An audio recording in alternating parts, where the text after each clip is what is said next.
हमारे साथ यहाँ पे एक रजाकार कल रात से जो मौजूद हैं, मोहम्मद सकलैन रजा, उनसे हम पूछते हैं कि यहाँ की क्या पोजीशन है। जी सकलैन भाई। अस्सलाम वालेकुम।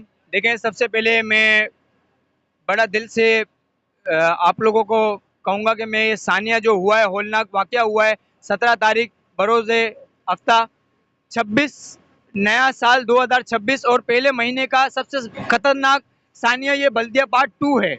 और ये इस तरह का हादसा हुआ है कि मैं आपको बताऊं कि हमें रात को जब शॉर्ट सर्किट हुआ तो दुकानों पे आग लगी। यहाँ तक कि इतलात आ रही थी कि कस्टमर्स मौजूद थे। दो गेट एग्जिट 10:13 पे 6 गेट में से 4 बंद कर दिए गए थे, 2 ऑन थे। ठीक है, जब 10:30 आग 3 दुकानों को लपेटे में ले चुकी थी मेजलाइन से ग्राउंड फ्लोर पे आके, तब जब भागने के लिए रास्ता निकाला गया तब तक भागने का रास्ता नहीं बचा था। आग बहुत स्पीड से फैली है।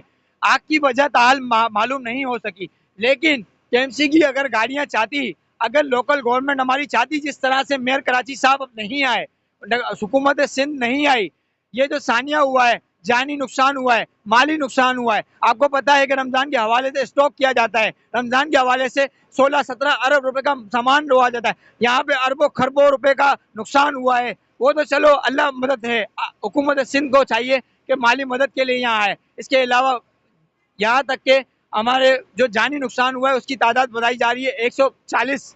लेडीज, जेंट्स, बच्चे सब शामिल हैं। किसी की बीवी लापता है, किसी का बच्चा लापता है। 6 खवातीन शादी की शॉपिंग के लिए आई थी। अगले माह एक लेडीज की शादी थी, उसकी उसकी लाश किरण नाम से है, उसकी डेड बॉडी ग्रिल से लटकी हुई थी। किस तरह से निकाला गया है हम नहीं बता सकते अल्फाजों में।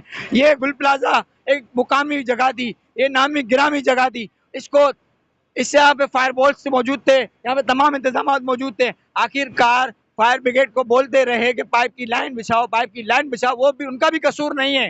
वो कह रहे थे हमारे पास आलात मौजूद नहीं है, हम कैसे अंदर जाएं, हम भी मारे जाएंगे। आज सुबह एक शहीद हुआ है, इनका फायर टेंडर भी, मैं उस पर भी, उसके लिए भी इसाले सवाब की दुआ करूंगा। मैं अल्लाह से दुआ करता हूँ कि तमाम लोग अल्लाह पाक उनकी शहादत कबूल फरमाए, और जो लोग आफियत से हैं अल्लाह पाक खैर आफियत करे। लेकिन